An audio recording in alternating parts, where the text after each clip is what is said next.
大家好，欢迎来到原始咖啡，我是俊元。那今天我们要来聊的是咖啡萃取的3个阶段。好，那咖啡萃取的3个阶段里面呢，第一个阶段通常会萃取到的是属于酸味跟香味。那第二个阶段我们萃取到的是甜味跟它的厚实度。那最后一个阶段是已经过萃的阶段，可能就会出现一些苦味、涩味，还有水水的这样子比较淡的咖啡。我们今天先来做一个实测，那我会把它分3壶，那我们再来分别尝一尝这3壶的味道。好，我们现在来冲煮这杯咖啡。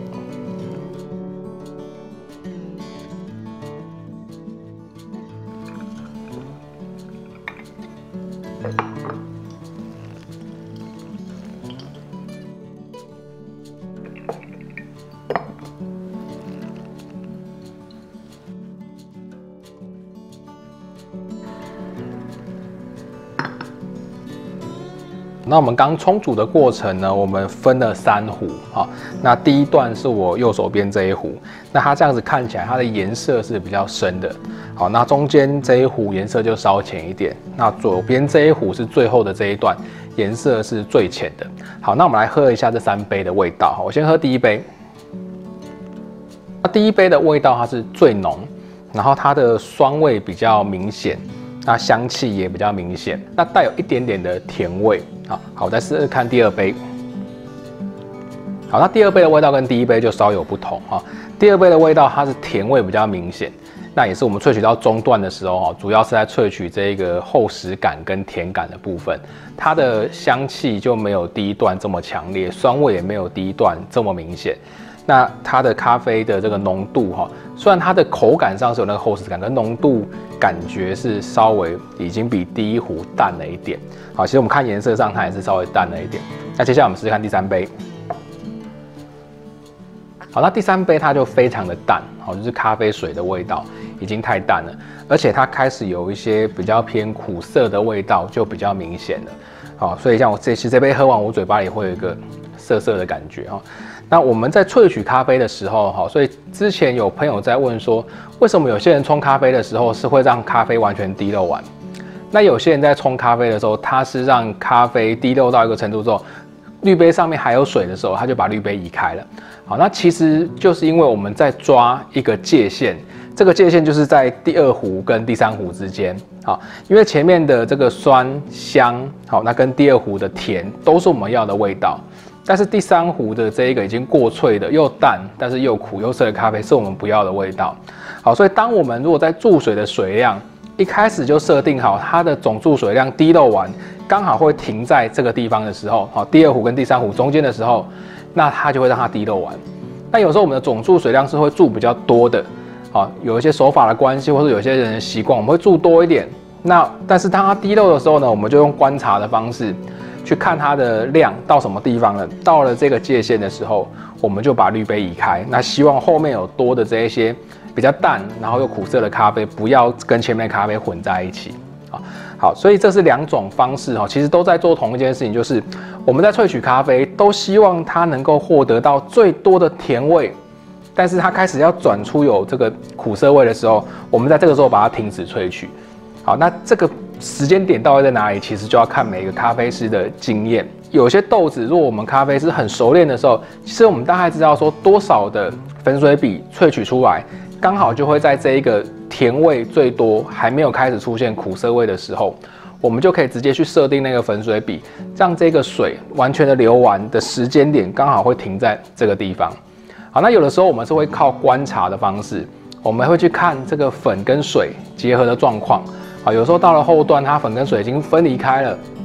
或者甚至是一些嗅觉上面，我们开始在闻的时候有闻到一些比较不好的味道了。好，所以一个咖啡师的他的感官必须很敏锐，包括视觉、包括嗅觉、包括味觉，他其实要一直去观察整个咖啡萃取的状况。那其实我们需要的都是能够在这个界限上，就是在甜味的最大值跟开始出现苦涩味的这个分界点上。我们希望能够在这个地方去停止它的萃取。好，所以这个我们这样子看起来是简单，但是其实正在冲煮的时候，你要能够抓到这个点，说实在不是这么容易的。好，所以有的时候我们会稍微往前抓一点点，尽量不要让苦涩味出来。好，虽然我们可能会在这个萃取上面会损失掉一点点的这个甜味，好，但是至少它没有苦涩味的话，整体喝起来会是比较顺畅的。那当然，非常有经验的咖啡师，他可以去抓到一个非常完美的比例，刚好是在甜味的最大值，那又没有苦涩味的时候，在这个时候把这个萃取切断。所以我们在萃取咖啡的时候，一开始我们会有建议新手一个萃取的时间或者是比例，但其实到最后，如果我们详细来讲，它没有一个标准的答案。好，因为每一只豆子我们萃取的状况，包括你粉磨的粗细，包括你冲水的方式，甚至你的水温。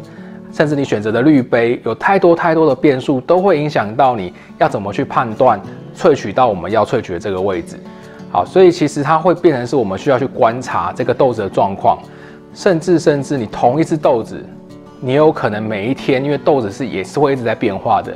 你每一天面对这只豆子的时候，你也很难用同样的方式去萃取出同样的味道。好，所以其实咖啡师很难用机器去取代的原因是在于说，其实咖啡困难的地方，从来都不是在冲煮的那个稳定度。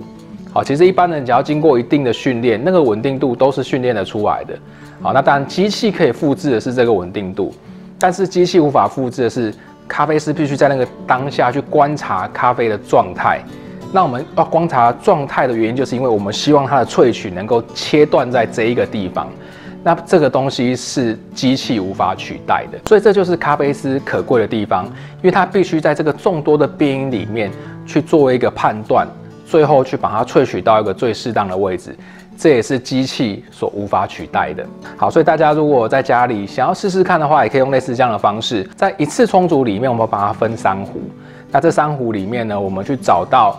酸、甜、苦涩的这个界限。那这样子，我们就会大概知道说这个豆子它可以萃取到什么样的状态。在做这样子的练习的时候呢，我建议可以使用流速稍微慢一点的滤杯。好像今天我选择这个客气的夏夜星空，就是属于流速比较偏慢的滤杯。好，那这样子你可以比较容易去观察出它这3个阶段所萃取出来的不同味道。好，因为有时候流速太快的滤杯，可能你注水的时候它就已经流到大部分了，你就比较难去抓出这3段的位置。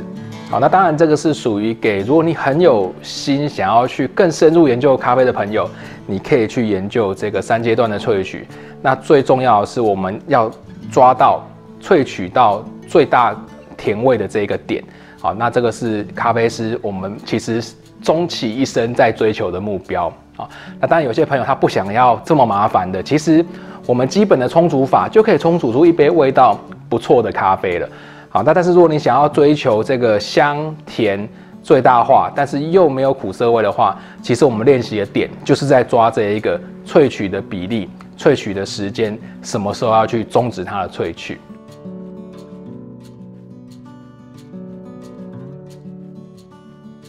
那这是我们今天介绍的咖啡萃取的3个阶段。那之后我们还会有更多咖啡讨论的影片，请大家订阅我们的频道。我们下次见，拜拜。